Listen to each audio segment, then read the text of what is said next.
Hi everyone, welcome to our pathways academy. আজকে আমি তোমাদের বাংলা ব্যাকরণ অর্থাৎ ক্লাস 10-এর একটা চ্যাপ্টার যেটা বাচ্য পরিবর্তন, সেটা আমি তোমাদের আজকে শেখাবো। খুব সহজ ভাষায় খুব সুন্দরভাবে গল্পের মাধ্যমে তোমরা এটা শিখবে এবং বুঝবে, এবং আমি বোঝাতে অবশ্যই চেষ্টা করব। তো চলো দেখে নিই। প্রথমেই আসি, বাচ্য কি বা বাচ্য কাকে বলে। বাক্যের বিভিন্ন ধরনের প্রকাশ ভঙ্গিকেই বাচ্য বলে। তো আমরা একটু তার আগে একটু জেনে নিই বাক্যটা কি। বাক্য হচ্ছে আমরা যখন এই যে কথা বলি বা আমরা যখন কিছু লিখি, তখন আমরা অবশ্যই শব্দের প্রয়োগ করে থাকি। তো ছোট ছোট ছোট ছোট শব্দ, এগুলোকে পরস্পর বসিয়ে যখন আমরা একটা আমাদের মনের ভাব প্রকাশ করি, তখন সেটাকে বাক্য বলছি। এই যে আমি কথা বলছি, আমি যে তোমাদেরকে কিছু বোঝানোর চেষ্টা করছি, এটার মানে কি যে আমি কিছু যে শব্দ সেগুলোকে আমি জয়েন্ট করে জোড়া লাগিয়ে তবেই আমি মুখ দিয়ে বার করছি, যেটা তোমাদেরকে বুঝাতে সাহায্য করছি বা তোমরা বুঝতে সাহায্য করছো আমার সাথে, তাই তো? আমি যদি এখন, আমরা আছি পশ্চিমবঙ্গে, আমি বাংলাতে কথা বলছি। এখন যদি আমি আফ্রিকাতে কথা বলি বা আমি একটা রাশিয়া ভাষাতে কথা বলি, নিশ্চয় তোমরা আমাদের মনের ভাবটা বুঝতে পারবে না যে আমি আসলে কিভাবে কথা বলছি। তো সেটা একটা আলাদা ভাষা। বা আমি যদি কথাগুলো উল্টো পাল্টা করে বলি, তাহলে তোমরা সেটা বুঝতে পারবে না। তাহলে আমরা এমনভাবে কথা বলবো বা আমরা এমনভাবে লিখবো যাতে আমাদের মনের ভাব প্রকাশ করি, সেটাকেই আমরা কি বলছি, বাক্য বলছি। এবার বাক্যের যে বিভিন্ন ধরনের প্রকাশ ভঙ্গি থাকে। প্রকাশ ভঙ্গি মানে, ধরো আমি একটা কথা বললাম যে আজকে আমরা পড়ছি, আজকে আমরা পড়ছি। তো এই যে আমি এই কথাটা কিভাবে বলবো, এটা কি নর্মাল বলবো, মানে স্টেটমেন্টে রাখবো, কোশ্চেন করব, রিকোয়েস্ট করব, কি করব, কিভাবে বলবো, এই যে প্রকাশ করার ভঙ্গি, এটাকেই আমরা কিন্তু বাচ্য বলছি। সহজভাবে বলতে গেলে একটি বাক্যে কর্তা থাকে, কর্ম বা কাজ থাকে, তাকে তো। এবার এটার মধ্যে আমরা কাকে বেশি গুরুত্ব দিচ্ছি, কর্তাকে গুরুত্ব দিচ্ছি না তার কাজটাকে গুরুত্ব দিচ্ছি, এটাই আসলে বাচ্য। আমি বলি যে আজকে আমি তোমাদেরকে পড়াচ্ছি, আমি তোমাদেরকে পড়াচ্ছি, এখানে কর্তাটাকে আমি, অবশ্যই আমি।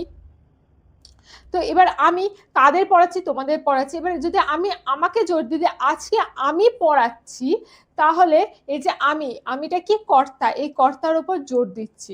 তো বা পড়াচ্ছি, এটার উপর যদি জোর দিই, তাহলে কর্মর উপর জোর দিচ্ছি, যে কর্ম করছি, ঠিক আছে, কাজ করছি, পড়ানো, কাজ করছি। তো এই যে কর্মের উপর জোর দিচ্ছি, তো কর্তার উপর জোর দিই বা কর্মের উপর জোর দিই, এটাকেই আমরা বলছি বাচ্য প্রথমত।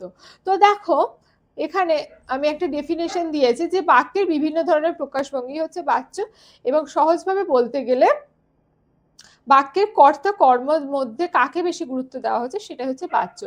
বাচ্য এবং বাক্য এই দুটিকেই ব্যুৎপত্তি অর্থ হচ্ছে বচ যুক্ত যত বা জ, এটা হচ্ছে এর ব্যুৎপত্তিগত অর্থ, যা কিন্তু আমাদের কোশ্চেনে অবশ্যই আছে পরীক্ষাতে। এবার চলো দেখো যে বিভিন্ন প্রকার বাচ্যের সঙ্গে পরিচিত হওয়ার আগে বাক্যের কর্তা ও কর্ম সম্পর্কে ভালোভাবে জানা দরকার। তো কর্তাটা আসলে কি, বাক্যের মধ্যে কর্তা, কর্ম, ক্রিয়া আমরা যে বললাম, তো এগুলো আসলেই কি, এদের কাজ কি, এরা কেন থাকে, কর্তাই বা আলাদাভাবে কেন থাকে, কর্মই বা আলাদাভাবে কেন থাকে, এটাই আজকে আমরা একটু জানবো। দেখো, যে পদ বাক্যে ক্রিয়া সম্পাদন করে থাকে তাকে মেনলি কর্তা বলে থাকে। যেমন আমি যদি বলি ফুল গান করছে, রাহুল গান করছে, তাহলে অবশ্যই এখানে একটা সাবজেক্ট আছে বা একজন মেন একটা মানুষ আছে রাহুল, তাহলে এই রাহুল, এ হচ্ছে কর্তা, বাক্যের মধ্যে এ হচ্ছে মেন ক্যারেক্টার, এখানে কিন্তু আর কোনো কেউ নাই। তো রাহুল হচ্ছে মেন ক্যারেক্টার। তো রাহুল কি করছে, রাহুল গান করছে। তো এই যে রাহুলের কথা আমি বলছি বাক্যে, একেই বলছি আমরা কর্তা। নেক্সট হচ্ছে কর্ম। অবশ্যই যে কর্তা যাকে আশ্রয় করে ক্রিয়া করে তাকেই কর্ম বলে। হ্যাঁ, কর্তা যার সাহায্যে কাজটি করে তাকেই কিন্তু কর্ম বলছে।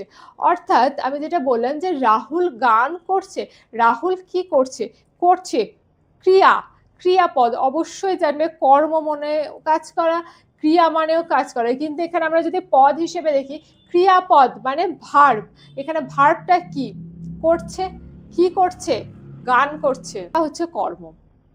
বুঝাতে পারলাম?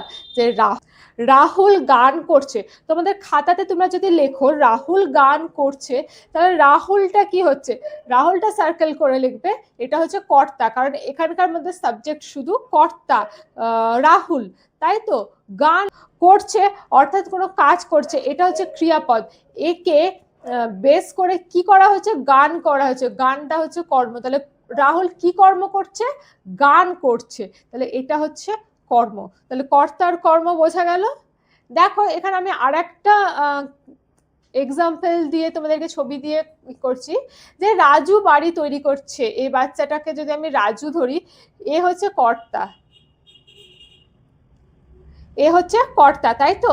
যে কে বাড়িটা তৈরি করছে, রাজু তৈরি করছে, রাজু কি তৈরি করছে, রাজু এই বাড়িটা তৈরি করছে, তাহলে সে বাড়ি তৈরি করছে, তাহলে সেটা হচ্ছে কিন্তু কর্ম।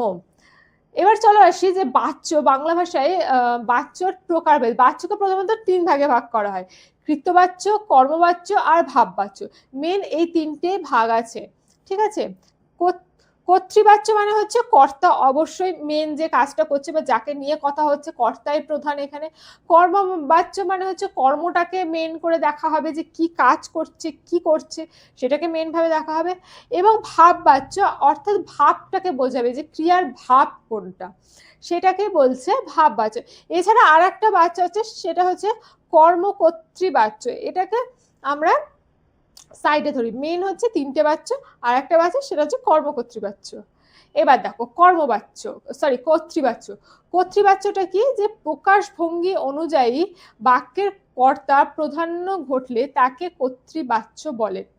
এখানে একটা ছবি দেখতে পারবে যে কিছু মেয়ে নাচ করছে, আমি যদি এই উদাহরণটা দিয়ে বলি যে মেয়েরা নাচ করছে, করছে তো, এখানে ছবিতে দেখতে পাচ্ছ তোমরা মেয়েরা নাচ করছে, তো এখানে মেয়েরা, এটাকে মেয়েরা, মেয়েরা কি করছে, নাচ করছে, তাহলে আমি যদি এখানে মেয়েদের নিচে ডাক দিই, তাহলে এটা হবে কি কর্তৃবাচ্য, মানে এখানে মেয়েরাই হচ্ছে মেন কর্তা, এরাই সাবজেক্ট, তো এটাই হচ্ছে কর্তৃবাচ্য। তো এর বৈশিষ্ট্যগুলো চলো দেখে নিই। প্রথম বৈশিষ্ট্য বলছে কর্তৃবাচ্য ক্রিয়াপদ কর্তার অনুগামী এবং অনুসারী হয়ে থাকে, কর্তৃবাচ্যের কর্তা শূন্য বিভক্তি হয়ে থাকে, ঠিক আছে। এবং এছাড়া সম্বন্ধ পদে র এবং এর বিভক্তি হয়, মেয়েরা, মেয়ের, ছেলের, ঠিক আছে, এগুলো করে থাকে।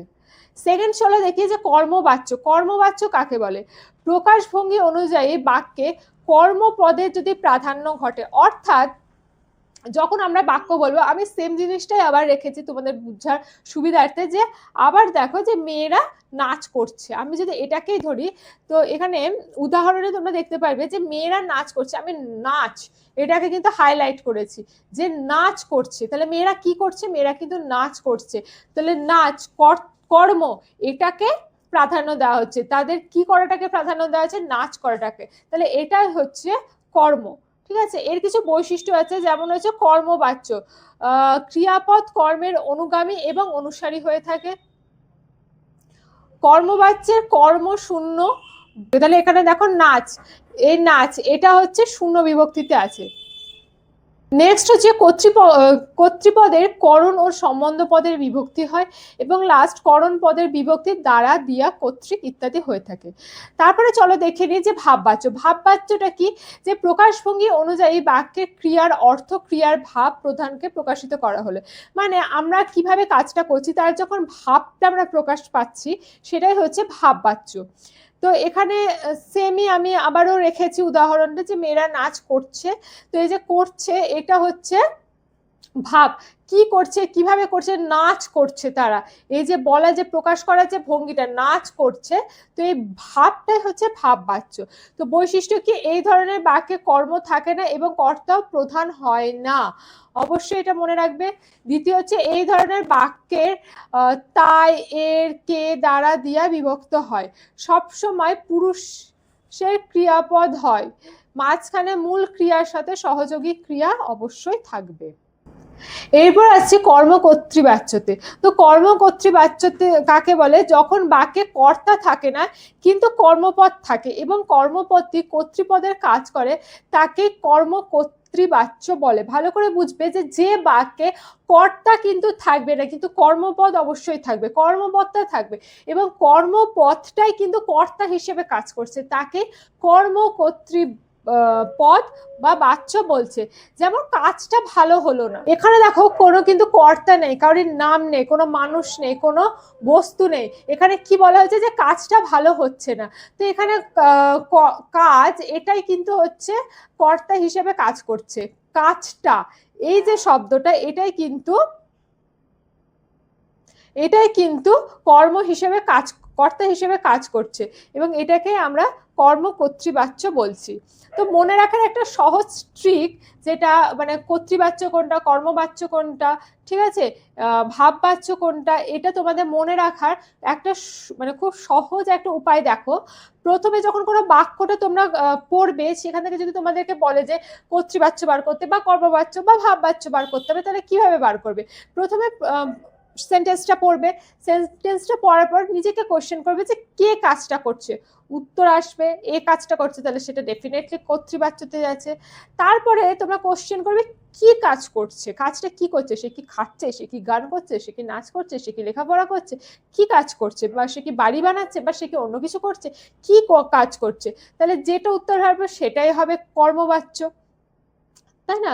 এবার শুধু কাজ হওয়াটাই গুরুত্বপূর্ণ, মানে জাস্ট কাজটাই হচ্ছে সেটাই গুরুত্বপূর্ণ করে যখন দেখাবে কোনো বাক্যে, সেটা হচ্ছে ভাববাচ্য।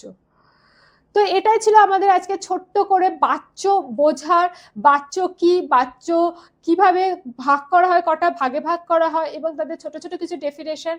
আশা করি আমি বোঝাতে পেরেছি। তো তোমরা যদি এই রকম ভিডিও আরো বেশি করে পেতে চাও, তাহলে অবশ্যই আমাদের চ্যানেল পাথওয়েজ একাডেমিকে ফেসবুক এবং ইউটিউব পেজে অবশ্যই ফলো করবে, সাবস্ক্রাইব করতে ভুলবে না। এরপরে আমরা এই ভিডিওটারই আর একটা পরবর্তী ভিডিও, যেটা হচ্ছে বাচ্য পরিবর্তন, সেটা খুব শিগগিরই নিয়ে আসবো। তো সেই জন্য আমাদের সাথে থেকো। Thank you.